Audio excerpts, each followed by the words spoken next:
Hello ළමයි අද මං ඔයාලත් එක්ක බෙදා ගන්න යන්නේ හැමෝටම පාඩම් කරන්න ගොඩක් අමාරුයි කියලා කියන මේ බයොලොජි පාඩම් කරන්න ලේසි වෙන ටිප්ස් කීපයක් අරගෙන පළවෙනියටම මට අවශ්‍ය නෝට් එක හොයාගන්න පුළුවන් වෙන විදියට සම්පත් පොතේ ස්ටිකි නෝට්ස් දාලා ඒවල නෝට් එකක් දාගෙන තියෙනවා. මං මොන පාඩමටද ඒක තියෙන්නේ උදාහරණ විදියට පළවෙනි පාඩමට දෙවෙනි පාඩමට තුන්වෙනි පාඩමට වගේ අදාළව 1 2 3 4 කියලා එහෙම දාගෙන තියෙන නෝට් එකක්. ඊට අමතරව මම අවශ්‍ය සාමාන්‍යයෙන් පස්වෙනි පාඩමේ වගේ වල කෑලි ඒවටත් මම නම් කරගෙන ස්ටිකි නෝට්ස් ගාගෙන තියෙනවා. එතකොට මට ඉක්මනට මොනා හරි බලා ගන්න ඕන වුණාම ටක් කාලේ කෑල්ල අදාළ අරගෙන මට ඒක පෙරලගෙන අවශ්‍ය තැනට ඉක්මනට බලා ගන්න පුළුවන්.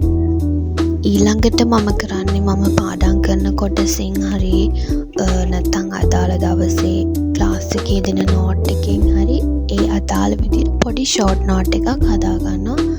මට අවශ්‍ය කැලරි වලට උදාහරණයක් විදිහට දැන් මෙතන මේ තියෙනවා ආහාර ජීර්ණයටදී කාබෝහයිඩ්‍රේට් ජීර්ණය කියන කෑල්ල මම මේ වගේ පොඩි කොලයකට ඒ විදිහට දාගෙන තියාගෙන තියෙනවා. එතකොට ඔයාට පොයින්ට් විදිහට පාඩම් කරනවා නම් ඔයාට මේක ටක් කාලා දාගෙන ඔයාට ඒක පාඩම් කරන්න පුළුවන්. ලේසි. එතකොට අපි අර නිකන් මේ පොත නිකන් කියවනවට වඩා මේ වගේ කෑල්ලක් තිබ්බම ඔයාට ටක් කාලා බලා ගන්නත් ලේසි. අර විදිහට නෝට් එකම කියවන්න ඕනේ නැහැ. ඔයාට අවශ්‍ය කෑල්ල එතනින් අරගෙන ඔයාට පාඩම් කරගන්න පුළුවන්. අනිත් මම පාඩම් කරගෙන යනකොට මට වැදගත් කියලා හිතෙන තියෙන දේවල් මම හයිලයිට් කරගෙන තියෙනවා. එතකොට වැදගත් කියලා හිතෙන තියෙන දේවලුත් මම සාමාන්‍යයෙන් පොතේ ඒ සම්පත් පොතේම අයින් එකකින් මම ලියා ගන්නවා පොඩියට. මේ තියෙන්නේ මම එම ලියාගත් එකක්. ඒ විදිහට සමහර තැන් වලත් එහෙම තියෙනවා ලියාගෙන මම. ඊළඟ දේ තමයි අපිට මේ තියෙනවා එක විටමින්ස් අර ඒ වගේ කෘත්‍ය මොනවාද එතකොට ඒවා වුණාම මොකක්ද වෙන්නේ අර ඒ වගේ දේවල්. එතකොට මම කරන්නේ සාමාන්‍යයෙන් දවසකට එකක කෘත්‍ය ටිකක් පාඩම් කරගන්න. ඒ කියන්නේ අද දවසට මම විටමින් A වල කෘත්‍ය ටික පාඩම් කරගෙන තියාගන්නවා. ඊට පස්සේ හෙට මම ඒක ආයෙ රිවයිස් කරනවා. ඊට පස්සේ ආයෙ අනිද්දාට තව එකක් කරනවා. ඒ විදිහට මට ටක් කාලා ලීසි වෙනවා. ඔක්කොම එක දවසේ පාඩම් කරනවට වඩා දවස් කීපයක් අරගෙන හිමීට ඒක මං ඉබේම මගේ ඔළුවට දාගන්නවා. මේ තියෙන්නේ තව ඒ වගේ මං හදපු ෂෝට් නෝට් මේ තියෙන ප්‍රදාහක ප්‍රතිචාරයට මං හදපු ෂෝට් නෝට් එකක්. එතකොට දැන් සම්පත් පොතේ බලාගත්තම එක දිගටම තියෙන නෝට් එකක් ඔයාලට බලා ගන්න පුළුවන්. එතකොට දැන් මේක එකපාරට පාඩම් කරගන්නත් අමාරුයි. ඉතින් මං ඒක ලීසි වෙන විදියට පොඩි කොලයකට ඒ ඔක්කොම ටික අරගෙන ෂෝට් නෝට් එකක් හදාගෙන තියෙනවා. මේ තියෙන තවත් ෂෝට් නෝට් එකක්. එහෙම අදාළ විදිහට මම ෂෝට් නෝට් හදාගෙන සම්පත් පොතේම දාලා තියෙනවා මම පාඩම් කරන්න ගන්න වෙලාවට. එතකොට මම ෂෝට් නෝට් එක තමයි පාඩම් කරන්නේ. එතකොට සම්පත් පොතේ තියෙන නෝට් එක මම කියව ගන්නවා ඒ වෙලාවට.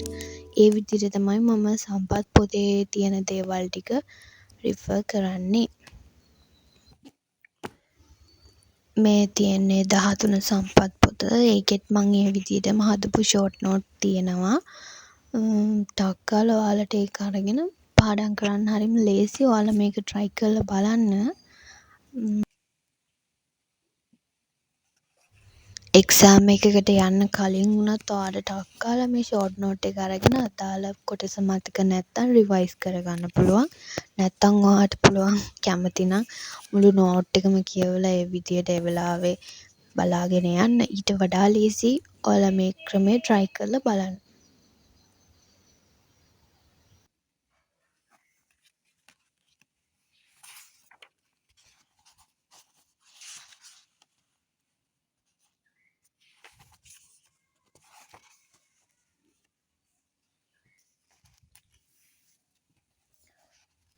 දැන් අපි බලමු ඊළඟ ක්‍රමේ මොකක්ද කියලා. ඊළඟ ක්‍රමේ විදිහට මම කියනවා ෆ්ලෑෂ් කාඩ් ක්‍රමේ. ඒ කියන්නේ ඔයාලා මොකක් හරි කාඩ්බෝඩ් කෑල්ලක් සාමාන්‍යයෙන් A4 කොලයක් 4ට කපලා එන සයිස් එකේ වගේ කාඩ්බෝඩ් කෑලි ගන්නවා නම් හොඳයි. ඒක අරගෙන ඔයාලට මතක නැති කෑල්ලක්, ඒ කියන්නේ සාමාන්‍යයෙන් මම මෙතන දාලා තියෙන මොනොසැකරයිඩ්. ඒකේ ඔයාට මතක නැති කෑලි ටික පිටිපස්සේ ලියා ගන්නවා. ලියාගෙන ඉස්සරහා මොනොසැකරයිඩ් කියන මාතෘකාව දාගන්නවා. අර ඒ විදිහට ඔයාට ෆ්ලෑෂ් කාඩ් ටික හදාගන්න පුළුවන්. එතකොට ඔයාට මේක සාමාන්‍යයෙන් ෂෝට් නෝට් එකක් විදිහට නෙමෙයි තියෙන්නේ. ඔයාට අර ඉක්මනට අමතක වෙනවා වගේ දේවල් තමයි මේකේ ෆ්ලෑෂ් කාඩ් වල දාගන්න ඕනේ. එතකොට සාමාන්‍යයෙන් ඔයාට මේක සතියට 3 පාරක් විතර මේ කාඩ් ටික අරගෙන නිකන් කියව ගත්තම හරි. එතකොට ඔයාට ඒක ඔලුවට යනවා. ඔයාට බස් එකේ යද්දි වුණත්, ඔයාට ඉස්කෝලේ උදේ යනකොට එනකොට වුණත් බලා ගන්න පුළුවන්. හරිම ලේසි. ඔයාලට අරන් යන්නත් ලේසි. මං හිතනවා මේක හොඳ ක්‍රමයක් වෙයි කියලා. ඔයාලා try කරලා බලන්න මේ ක්‍රමේ.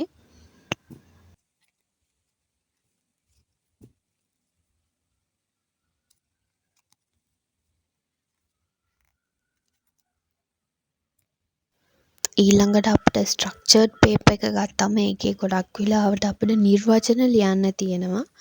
එතකොට ඒක අපිට පාඩම් කරගන්න ලේසි වෙන ක්‍රමයක් තමයි මේ මං ගෙනල්ලා තියෙන්නේ. එතකොට දැන් අපි අද දවසට පාඩම් කරන කොටසට අදාළව අපිට නිර්වචන මොනවා හරි හම්බ වෙනවා නම් මං ඒ නිර්වචන ලියන්න වෙනම පොතක් තියාගෙන තියෙනවා. මේ ඔයාලා දැන් දකින්නේ ඒ පොත තමයි. එතකොට අපි ගත්තම අද ආහාර ජීර්ණය පාඩම් කරනවා නම් ඒ කොටසට අදාළව පාඩම් කරගෙන යනකොට ඔයාට හම්බෙන නිර්වචන මේ විදිහට ලියා ගන්න. සත්ව පෝෂණයට අදාළව ඒකේ නිර්වචන එතන ලියාගෙන මම නම් ඒක highlight කරනවා. පොඩ්ඩක් මට දැක ගමන් බලා ගන්න. එතකොට අපි මේ නිර්වචන ටික වෙනම පොතක ලියා ගත්තාම අපිට ටක් ගාලා ලේසි එක්සෑම් එකට උනත් යන්න කලින් බලාගෙන යන්න පුළුවන්. මොකද අපේ ඔක්කොම නිර්වචන එකම පොතක තියෙනවනේ. එතකොට ඔයාට MCQ රිවයිස් කරන්න දවසට ඔයාට මේක වැඩිය පාවිච්චි කරන්න ඕනේ නෑ. ඔයාට සෙකන්ඩ් පේපර් එකක් වගේ තියෙන දවසට තමයි මේ පොත ඔයාට රිවයිස් කරන්න ලේසි වෙන්නේ. ඕන වෙන්නේ. ඔයාට වෙනම මම නිර්වචන පොතක් හදනවා කියලා පොත පෙරලගෙන දාගෙන නිර්වචන හොය ලියන්න ඕන වෙන්නේ නෑ. ඔයා අද පාඩම් කරන කොටසෙන් ඔයාට හම්බ වෙන කෑලි ඔයා මේකේ ලියා ගන්න. එවෙලෙම මතක් කරලා ලියා ගන්න. එතකොට ඔයාට ලේසි. වෙනම හොය ඔයා නිර්වචන මේකේ ලියන්න ඕන වෙන්නේ නෑ. එතකොට ඔයා පාඩම් කරන එකත් කරනවා. ඔයාගේ නිර්වචන ටිකත් වෙනම තියෙනවා. ඔයාට ඒක ඔයාගේ වැඩ ටික ලේසියෙන් කරගන්න පුළුවන්. මේ ක්‍රමේ ස්ට්‍රක්චර්ඩ් එසේ වලට ඊළඟට අපි බලමු MCQ වලට මොනවද ලේසි කියලා. MCQ වලට මම තියාගෙන තියෙන බයොලොජි පොයින්ට් බුක් කියලා පොතක්. ඒකත් මමම හදාගෙන තියෙන එකක්. ඒකේ සාමාන්‍යයෙන් මම පාඩම් කරගෙන යනකොට මට සාමාන්‍යයෙන් අමතක වෙනවා කියලා හිතන විශේෂ කරුණු, වැදගත් කරුණු MCQ වලට එනවා කියලා හිතන වැදගත් කරුණු මම මේ පොතේ ලියා ගන්නවා. දැන් මෙතන ලිහිල් සම්බන්ධක පටකය කියන වෙන නමක් විදිහට සමානිත සම්බන්ධක පටකය කියලා කියනවා. මම ඒ කෑල්ල වෙනම මගේ පොයින්ට් බුක් එකේ ලියාගත්තා. එතකොට MCQ වලට ඒක ආවොත් දැන් මගේ පොයින්ට් බුක් එකේ ඒක තියෙනවා. දැන් මම පොයින්ට් බුක් එක නිතරම පරිහරණය කරද්දී ඒක මගේ ඔළුවට ගිහිල්ලා MCQ එකක් ආවහම මට ටක් ගාලා මතක් වෙනවා මගේ පොයින්ට් බුක් එකේ මේක තිබුණා. එතකොට ඔයාට අර මගහැරෙන කරුණු ටක් ගාලා ඔයාට ඒ පොයින්ට් බුක් එකේ දාගත්තාම ලේසි. ඔයාට MCQ එක කරන වෙලාවට ටක් ගාලා ඔළුවට එනවා. ඔයා වෙනමත් බලනවා ඒක ඔයා ඒ වෙලෙත් වෙනම දාගන්නවා මතක් කරලා. එතකොට කොහොමත් ඔයාගේ ඔළුවට ඒක යනවා. ඊළඟට තියෙන ක්‍රමේ නම් ගොඩක් වෙලාවට මම පාවිච්චි කරන්නේ 3 වෙනි පාඩමට. ඒ කියන්නේ පරිණාමය කියන පාඩමේ අපිට තියෙනවා එක කින්ඩම්. ඒවට අදාළව ඒ කින්ඩම් වලට අදාළ ලක්ෂණ තියෙන වෙනම අපි පාඩම් කරන්න ඕන. එතකොට අපිට ලොකු දිග නෝට් එකක් එකපාර බලා ගන්නවට වඩා මම මෙතන කරලා තියෙන්නේ මොනවා හරි රාජධානියකට අධිරාජධානියකට අදාළව එයාලගේ තියෙන ප්‍රධාන විශේෂ ලක්ෂණ, පොදු ලක්ෂණ. ඒ පොදු ලක්ෂණ යටතේ අපි දැන් සාමාන්‍යයෙන් මෙතන ප්‍රොටිස්ටාවල ගත්තාම ඒගොල්ලන් ඉන්න 3 දෙනාගේ පොදු ලක්ෂණ වාසස්ථාන කියලා ගත්තම මේ වාසස්ථාන යටතේ ඒ තුන්දෙනාටම අදාළ දේවල් මම ලියනවා. දැන් ඔයාලට මෙතන බලා ගන්න පුළුවන් සෛලාකාරය කියලා ගත්තම එව්ග්ලිනා පැරමීසියම් ඇමීබා ඒ තුන්දෙනාගේ මම එක පේලියට වගව ගාගෙන මම ලියාගෙන තියෙනවා. ඒතර මේ පැත්තෙත් තේමයි උල්වා ජෙලිඩියම් සර්ගසම් ඩයටම් ඒ තුන්දෙනාගෙත් මම පේලියට ලියාගෙන තියෙනවා. එතකොට ඔයාලට ටක් කාලා ඒක ඔලුවට දාගන්න ලේසි. දැන් ඔයාලට ඒක ලියන්න ආවම ඔයාලට ටක් කාලා මේ වගව මතක් වෙනවා. වගේ පේලියට මතක තියාගන්න පුළුවන්. ඔයාලට කැමති විදිහට ඒක මතක තියාගන්න පුළුවන්. අර වගේ ලොකු නෝට් එකක් එක දිගට එකින් එක පාඩම් කරනවට වඩා ඔක්කොම එකපාර මතක තියාගන්න මේ ක්‍රමය ඔයාලට පාවිච්චි කරන්න පුළුවන්. මම මේක ඔයාලට යොදා ගන්න කියලා කියන්නේ ගොඩක් 3 වෙනි පාඩමට තමයි. මේ තියෙන මං කින්ඩම් ෆංගි වලට හදපු එක. මේක කින්ඩම් ඇනිමාලියායකට. මේගොල්ලන්ගේ පොදු ලක්ෂණ ගොඩක් තියෙනවනේ එක එක රාජධානි වල. ඉතින් එතකොට ඔයාලට ලේසි ඒවා ඔක්කොම එකට ලියාගත්තාම එක පේලියට. එතකොට ඔයාලට ඒක මතක තියෙනවා. අනිත් එක තමයි මේ මං රූප සටහන් අලවලා තියෙනවා. ඒගොල්ලන්ගේ එක එක රූප. එතකොට ඔයාලට ඒක දැක්කමත් මතක හිටින්න පුළුවන්. ඊළඟට වැදගත්ම දේ තමයි පාස් පේපර්ස් කරන එක. අනිවාර්යෙන් ඔයා 2017 ඉඳන් මේ දක්වා වෙනකන්වත් සාමාන්‍යයෙන් මේ නිව් සිලබස් එකේ පාස් පේපර්ස් කරන්න ඕනේ. පරණ ඒවා කරන්න එපා කියලා කියන්නේ විශේෂයෙන් බයොලොජි වලට ඒවල තියෙන පොයින්ට් වෙනස් වෙලා තියෙනවා. එතකොට ඔයාලට සාමාන්‍ය 2000 වගේ තියෙන පොයින්ට් එකක් අද 2025 දී ඒක වැරදි වෙන්න පුළුවන් 2025 සිලබස් එකට අනුව. ඒ නිසා තමයි 2017 ඉඳන් සාමාන්‍යයෙන් 2024 දක්වාවත් පාස් පේපර්ස් කරලා තියෙන්න ඕන අනිවාර්යෙන්. එතකොට ඔයාට ඔයාගේ පාස් පේපර්ස් ලිව්වහම ඔයාට ප්‍රැක්ටිස් වෙන පේපර්ස් ලියන එක. ඔයාගේ ටයිම් බැලන්ස් කරගන්න පුළුවන්. ඒ ඔක්කොම මැනේජ් කරගෙන ඔයාට පේපර් එක කරගන්න පුළුවන් වෙනවා. ඊළඟට මම පාවිච්චි කරන ක්‍රමයක් තමයි MCQ කරන එක. ගොඩාක් MCQ කොහෙන් හරි හොයාගෙන හරි කරන්න. මේක මම MCQ කරන්න පාවිච්චි කරන පොත. ඔයාලට එහෙම පොත් ගන්න ඕන කියලා එකක් නැහැ. ටෙලිග්‍රෑම් ගෲප් වල තියෙන ක්වයිස් ඒවා ඔයාලට පාවිච්චි කරන්න පුළුවන්. එතකොට තව ප්‍රශ්න දාලා තියෙනවා ගොඩක් ඒවල පොත් ගන්න ඕන කියලා එකක් නැහැ. තව ඔයාලා පේපර්ස් පන්ති යනවා නම් එතකොට ඒවල පේපර්ස් කෙරෙනවා. එහෙම පේපර්ස් කෙරෙන්නේ නැති කෙනෙක් ඉන්නවා නම් මේ වගේ පොතක් අරගෙන කරාට කමක් නැහැ. ඒ වුණාට මම නම් අනිවාර්යෙන් කියනවා පේපර්ස් ලියන්න ඕන. මොකද පේපර්ස් ලියන්නේ ටයිමින් තියලා. එතකොට ඔයාගේ ටයිමිනුත් හැදෙනවා. මම නම් මේක පාවිච්චි කරන්නේ පාඩම් කරපු දේවල් ආයෙ රිවයිස් කරන්න. සාමාන්‍යයෙන් ඔයා මාසෙකට විතර කලින් පාඩම් කරපු දෙයක් ඔයාලා මේ මාසෙ මතකද කියලා බලා ගන්න පුළුවන්. මේ වගේ කොටසකට අදාළව MCQ ටිකක් කරාම. එතකොට ඒ MCQ ටිකේ ඔයාට තියෙනවනේ පාඩම් කරපු පොයින්ට්. එතකොට ඔයාට බලා ගන්න පුළුවන් ඔයාට ඒ පොයින්ට් මතකද නැද්ද කියලා. ඊළඟට වැදගත්ම දේ තමයි එසේ ප්‍රශ්න. අනිවාර්යෙන් එසේ ප්‍රශ්න අපි ලියන්නම ඕනේ. ලිව්වේ නැත්තම් ලියන්න නැති වෙන්නත් පුළුවන්. හැබැයි ඔයාට ලකුණු හම්බෙන්නේ නැහැ. එතකොට ඔයාට ගොඩාක් ලකුණු ප්‍රමාණයක් අහිමි වෙනවා.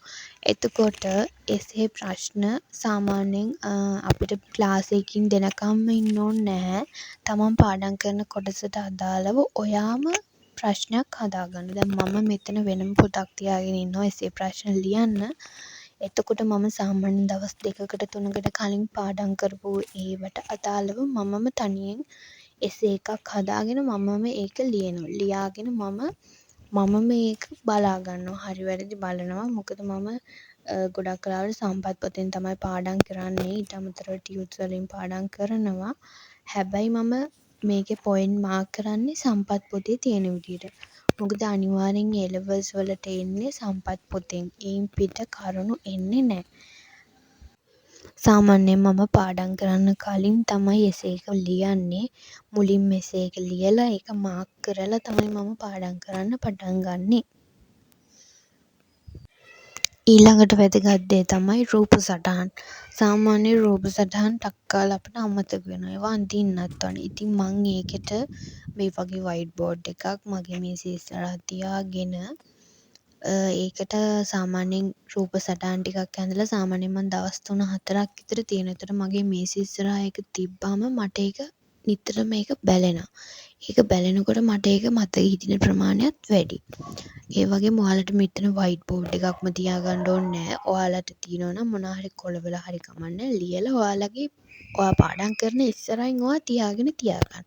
එතකොට ඔයාට ඒක නිතරම බැලෙනකොට ඔයාට ඒක ටක් ගාලා මතක හිටිනවා ඔළුවට යනවා. එතකොට රූප සටහන් නම් කරන එකත් අනිවාර්යෙන් කරලා තියාගන්න ඕන. ඒක ප්‍රැක්ටිස් කරනවා හැමදාම. ඊට අමතරව මේක තමයි මං ආසම වැඩේ. සාමාන්‍යයෙන් අපි මොකක් හරි නෝට් එකක් ලියනකොට හයිලයිට් කරනකොට ඒවට අදාළව මට නම් සාමාන්‍යයෙන් ලස්සනට ඒක කරාම මගේ ඔළුවට යනවත් වැඩි. එතකොට මට ඒකට තියෙන ආසාවත් වැඩි වෙනවා. දැන් ඔයාගේ නෝට් එකක් ලස්සනට පිළිවෙලට පිරිසිදුව තිබුණාම ඒක ඔයාටම තමයි ආයෙ ඒක බලන්න හිතෙනවා. එතකොට අනිත් එක හයිලයිට් කරලා මොනවා හරි තිබ්බම ඔයාට ඒක මතකෙටත් යනවා ටක් ගාලා එක්සෑම් එකට ගියාම වුණත් මම මේක හයිලයිට් කරලා තිබ්බනේ කියලා මට නම් එහෙම මතක් වෙලා තියෙනවා. එතකොට මේ වගේ පොඩි පොඩි පෑන් හයිලයිට් තමයි මම පාවිච්චි කරන්නේ. ඊළඟට සාමාන්‍යයෙන් කෙමිස්ට්‍රි ෆිසික්ස් කරන අය නම් දන්නවා අනිවාර්යෙන් යාළා ගාව තියෙන්න ඕන පොතක් තමයි පේසිරු පොත. හැබැයි ගොඩක් අය බයොලොජි වලට පේසිරු ගන්නෙ නෑ. ඒ වුණාට මම නම් අරගෙන තියෙනවා. මොකද සාමාන්‍යයෙන් 1900 ගණන් වල ඉඳන් වගේ ප්‍රශ්න තියෙන්නේ පේසිරු වල. එතකොට 1900 ගණන් වල ඉඳන් මේ දක්වා තියෙන සමහර පොයින්ට් වෙනස් වෙලා තියෙනවා. සමහර ඒවා සිලබස් එකේ නැති ඒවා තියෙනවා. එතකොට මම එහෙම සිලබස් එකේ නැති ප්‍රශ්න මම කපලා අනිත් ඒවා ටික මම කරනවා. අනිත් ඒවා මම ඒවා හැමදාම කරනවා. දවසට සාමාන්‍යයෙන් 10ක් 5ක් වගේ මම කරනවා මොනාම හරි කොටසකින්. සිලබස් එකේ නැති ඒවා මම මේ විදිහට වැරදි දාලා ඒවා කපලා අයින් කරලා තියාගන්න. එතකොට මම ආයි කරන්න බලනකොට ඒක මම දන්නවා ඒ ප්‍රශ්නේ මගේ සිලබස් එකේ නෑ කියලා. සාමාන්‍යයෙන් මේක පාස් පේපර්ස් ප්‍රශ්නනේ. එතකොට ඔයාට ඒකේ තියෙන තියරි කොටස් වුණත් නොදන්න දේවල් වුණත් ඔයාට දැනගන්න පුළුවන් වෙනවා. ඔයා පාඩම් කරපු දේවල් වුණත් ඔයාට ආයෙ මතක් කරගන්න පුළුවන් වෙනවා මේ වගේ MCQ කරාම, පේසුරු කරාම. අනිත් එක ඔයා නිතරම පාඩම් කරන එකම විතරක් කරලා හරියන්නේ නැහැ. ඔයා පාඩම් කරන ඒවා ඔයා පේපර්ස් කරලා ප්‍රශ්න කරලා ඒ ප්‍රැක්ටිස් එක තියාගන්න අනිවාර්යෙන් ඕන. නැත්තම් ඔයාට ඒක එක්සෑම් එක වෙලාවේදී එන්නේ නැහැ. එහෙනම් අදට මෙච්චරයි. මං ගිහින් එන්නම්. ආයෙ මේ වගේ වීඩියෝස් බලන්න ඕන නම් මාව සබ්ස්ක්‍රයිබ් කරලා තියාගන්න. එහෙනම් හැමෝටම සුබ දවසක්. සරණයි.